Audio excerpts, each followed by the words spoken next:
Welcome back to the channel. In today's video, we're going to take a look at some policies that were passed in Virginia.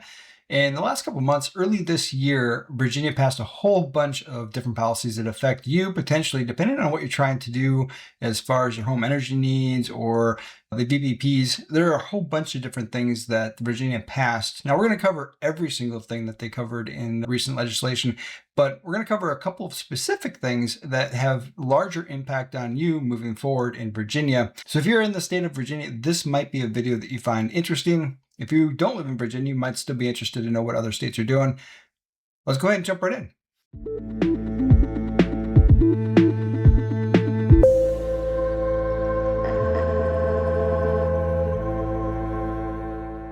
Now, here are the 6 things that we're going to cover as part of this video. The first is probably the most interesting for me and probably for you also is the net metering threshold increased. Then we're going to talk about plug-in portable solar and legal pathways that were approved here for Virginia, smart solar permitting platform that's going to be coming to Virginia here in the next year or two. And then we've got residential solar consumer protections. And then we have our energy efficiency and weatherization programs and our VPPs. Now, this isn't going to be a long video where we spend a lot of time going over each and every one of these. It's going to be pretty quick and to the point on most of these. They're pretty intuitive to understand and how to implement and how to use. And we'll talk a little bit about timeline for some of this stuff as well. Now, don't forget, if you like this kind of content, hit that like and subscribe. It really does help the channel grow. All right, let's go ahead and jump right into net metering threshold increase. Now, this is near and dear to my heart because I've got an 18 kilowatt system. So this is definitely something that I've been waiting for. Now, if you've been watching my channel, then you know that I had a pretty large bill after the January when I started getting kind of cold period. Not because I used a ton of energy, mainly because solar wasn't that great in the January-December timeframe.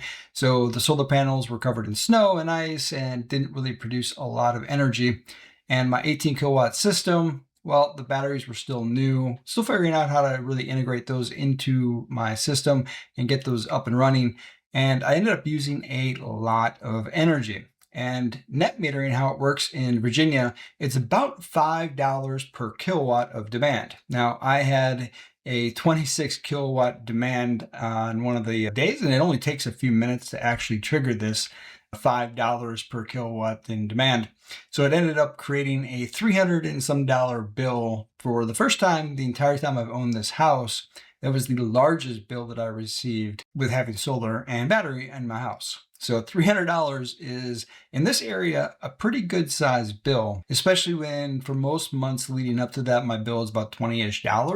So to go from $20 all the way up to $300, mostly because of net metering. Now, there obviously was some other costs on there, but the net metering was definitely a large portion of that. At least half of the bill was occupied just by net metering alone. So now the change here is that we go from a 15 kilowatt AC system to a 20 kilowatt system. So my 18 kilowatt AC system, 21 kilowatt DC system falls into this category. So I no longer have to worry about these net metering charges. Now it is not July 1st, so I still need to call Dominion and say, hey, this program is effective in July. How do I get this turned on so that I stop getting net metering? I'm not sure how that's going to work yet, so I can't really advise you, but I highly recommend if you got a system larger than 15 kilowatts and under 20 kilowatts, you might want to reach out to your provider in Virginia and say, hey, this has been passed. How do we turn this on so I stop getting these net metering bills? Additionally, if you were told when you installed your system that you could have no larger than 15 kilowatts and you made sure that your system was under that size, you've now got the option to go above 15 kilowatts and not get those net metering charges. So for some of us, I went over and expected the net metering charges, but a lot of people don't go over because they didn't want these net metering charges. If that's you, you might want to reach out, just confirm that if you get a larger system that they're not going to start charging you the crazy amount that they charge you in Virginia. And then if you want to, you could probably do the upgrade to get a bigger system. Now, if you want to learn more about this, I'm going to put the links that I'm going to show here in the description of this video. So this is the actual house bill, and we can see here in the text, it says 15 kilowatts of aggregate nameplate up to 20 kilowatts. So exactly like I just said, I'm going to put this in the description of the video. So if you want to read about any of these different policies that I'm going to tell you about, you'll be able to find this and do your own research. Now, the rest of these we're going to go through pretty quick. Now, we've got the plug-in portable solar. Now, essentially, this is for renters and townhouses and people that don't have the ability to put stuff on their roofs. This is going to be an option for you. So your landlords and your different where you live, it's going to be a lot more difficult for them to refuse you the ability to use this technology. Now, it is limited. You can only go up to 1200 watts this way, but it does give you an option now to use solar and battery in an apartment or in a townhouse or some of the situations where you don't necessarily, like I said, be able to put something on your roof. Now, if you want to read more about this, this again will be in the description here, but like we said earlier, prevents a locality from prohibiting the use of small portable solar generation devices as defined by the bill. Again, you're going to want to read the text of this before you go out and buy some stuff and start plugging it in, just so you understand exactly what the rules are and exactly what the timeline for when you can actually start doing this. And again, if you're renting, I would definitely talk to the people that you're renting from, if you're in an apartment or a townhouse, just to make sure that they understand this. And whenever you're plugging stuff in, you want to make sure you're not going to burn the house down. So definitely make sure that you're getting approved equipment and that your situation is capable of using this as well. So what kind of technology are we talking about here? Now, this is an example. This is the EcoFlow Stream Ultra. And you can see that the unit here just kind of plugs into your wall, and then you've got your solar panels out here. Now, you might have an apartment and all you've got is the balcony on your apartment. This is really popular in Europe, where you put up solar panels right on your balcony to take advantage of the sun. Now, again, depending on your location and where your apartment is facing, and you may not have a balcony, so maybe this isn't going to work for you. But if you've got this option, you might be able to take the benefit of using solar and battery for your apartment to kind of offset a little bit of your usage. Now, again, this is just an example. You're going to want to make sure that whatever you're getting, if you're going to actually take advantage of this, will work in your situation. Now, some parts of this law don't take effect until January of 2027. So again, you're going to want to take a look and make sure that you understand exactly what is currently capable and what are the rules. Now, the next thing we've got is our smart solar permitting platform. And this is really designed to kind of streamline the process of getting solar and battery installed in your house or wherever you're trying to get it installed at. It's just supposed to be a platform that contractors and people that are doing the construction or homeowners can use to accelerate the process of doing the permitting process here in Virginia. Now, just like the last one, there are some elements of this that don't take effect for a while. And I'll be honest, in the Fairfax area where I live, this actually isn't that big of a deal. I actually did the permitting for my battery install through a web interface that they use here, and it was pretty easy. I don't know that, at least in our area where I'm at right now, it doesn't seem overly complicated or difficult. The permitting process was actually pretty quick.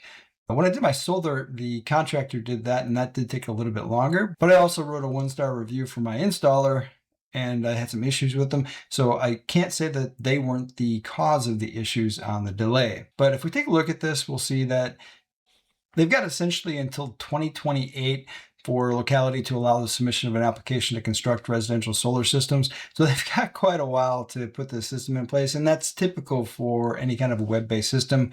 They want to make sure that they get the system built correctly and it doesn't just flop when they actually launch the thing. Now, next up, we've got the residential solar consumer protections. Now, this one is kind of interesting. I tend to think that if you use bigger companies, you probably don't have as many issues with this. Now, in my case, I, again, had a bad experience. But in the case of the contract, everything went pretty good there. And most of the protections that are in here are part of my contract. The bigger problem is I can't get them to actually follow the contract, and I might actually have to take legal action in order to enforce the contract that they agreed to. So even though there are strong solar protections in law now, it doesn't mean that they're actually going to follow the contracts. I tend to think that they could have made this a little bit better if the penalties were a little bit steeper on the solar installers or whoever does this, if they aren't compliant with their own contract. Yes, I can sue them, but most often this kind of stuff is handled with a lawyer writing a letter, and then all of a sudden it gets taken care of. But the cost of hiring a lawyer just to write a letter to basically threaten them with legal action will cost more than probably what I was going to get out of the contract anyway.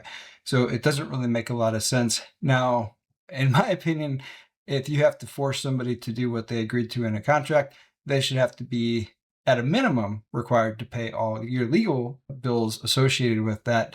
Now, if they put that in a law, I think that would have been a little bit more helpful. but I suspect we'd see a lot of people go out of business because it seems really hard for people to follow contracts these days. And again, here's the specific reference, and we can see here, that it requires board of contractors to require specific contract provisions in the disclosures regarding the sale, lease, and power purchase agreements of residential solar energy systems as defined in the bill. So again, this will be in the description. But I tend to think that if you pick a reputable installer that's highly rated, you're probably not going to have these specific issues about not having good information in your contract, but you might still have the same problem that I'm having as far as actually getting them to follow the contract. So we'll see how that works out. All right, next we've got the energy efficiency and weatherization programs. And really what this is just more money for people that really can't afford to do a lot of these things without assistance from the state. So here's a slide that I put together to kind of help explain this a little bit as far as like who qualifies and might you be able to take advantage of this. So if you are 60% of the Virginia median income, or 80% of local area median income, or 200% of the federal poverty level, whichever is greater, that means you might qualify for some of this assistance. So here are some of the numbers that might mean that you might qualify for this. For example, if you've got a family of 8 and your income is less than 115,000, then you might qualify for some assistance to get some of these programs. So a good example in my area, they're actually going around looking to try to install some weatherization stuff in houses, insulation, and that kind of stuff. And they take a look at your income and see if you qualify. And depending on your income, you may qualify for some of these things. Again, depending on which program or specific energy efficiency upgrade that is being out here. Actually, a lot of states have this. One of my coworkers is in Georgia, and they've got a very similar program that is available there in Georgia also. So this is a pretty common program. So again, I'll put the link for this one in the description also, so you can take a look at it and see if you might qualify and what specifically you might qualify based on these. I always recommend taking a look at these because if you can get kind of reduced cost upgrades for your house, it will drive down some of your energy costs. And one of the things that the state is really concerned about is because we've got all these data centers and we've got all this really high demand for energy in our state, they're trying to reduce some of the consumer energy requirements. And this is one way of doing that. So if they can make your house more efficient, it will require less energy from the grid and also drive prices down. So this does benefit everybody if they can get the demand to decrease a little bit, especially with so many data centers getting into the Virginia area here. So definitely worth taking a look at this program. Now, the last one is the virtual power plants. Now, I've been waiting for this. There are a lot of states that offer virtual power plants, and this can be a way to make a decent amount of money if you're willing to do this. Now, essentially how a virtual power plant works is you opt in for it and you can opt out. You don't have to necessarily participate in all the different events depending on, you can sign up for it, but just because you sign up for it doesn't mean you have to participate. And if the terms are pretty good, then it might be more cost effective for you to actually participate in these VPPs rather than using the energy that you store in your batteries. So this is a great way to, if you've got lots of battery storage, potentially you could leverage this and actually pay most of your electricity bills throughout the course of the year using VPPs in your excess that you got stored there by participating in these VPPs. Now, in my case, I've got 40 kilowatt hours of battery, and most of the time I tend to use all of that. If the solar is not great, or maybe it's rainy day or whatever it is, sometimes I end up actually running out of battery on the second day. Most of the time, it is sufficient, but yeah, if the weather's not very good, 40 kilowatt hours is not a lot for a pretty good size house like I've got here. I've got a 3,500 square foot house. The energy drain is actually the pool because the pump runs pretty much nonstop. So I end up using a ton of energy on the pool is kind of what I've figured out at this point. And there's some things that I can maybe do to make that a little bit better also. But 40 kilowatt hours is actually not a lot, and that's a lot more than a lot of houses have. Like I've mentioned in previous videos, my goal is to have 80 kilowatt hours. If I had 80 kilowatt hours, I'd be much more prone to do VPPs. But again, I'm going to take a look at the terms, the specifics of exactly how the VPPs work in my area once they actually get this all kind of stood up and going.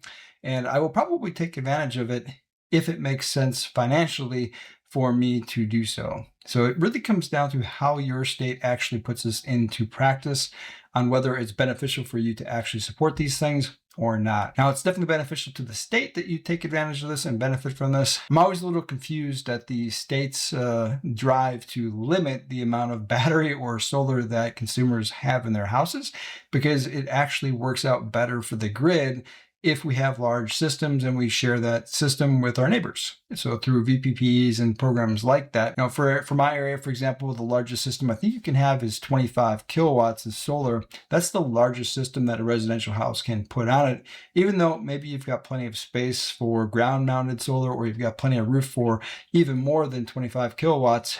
You're limited because of the residential area to only 25 kilowatts. It doesn't make a lot of sense to do that, especially when the state would benefit from you having the solar or the battery in your house. There's also some laws out there that try to limit the amount of battery that you've got. Now, in Virginia, I've heard rumors that they're going to do the same thing here. Hopefully they will come to their senses and not do that. But those are the kinds of things that I think are going in the wrong direction when we need more energy to support the grid. Now, I hope you found this video helpful. Don't forget to hit that like and subscribe. It really does help the channel grow. Now, like I said in the beginning of the video, there were other things that were part of the legislative session that I didn't cover here. I figured these were the more important ones that you might be interested in learning about. So I took the big ones and put them in here. Let me know in the comments, are you going to benefit from the net metering threshold increase? I know I'm definitely going to benefit from this. Now, if this turns into quite a process to actually get this stood up, I'll do another video and update everybody. If you know somebody in the Virginia area that has solar or battery, please make sure to share this information with them, because they may not be aware of the changes. Well, that's pretty much it for today. As always, thanks for checking out the channel. Until next time.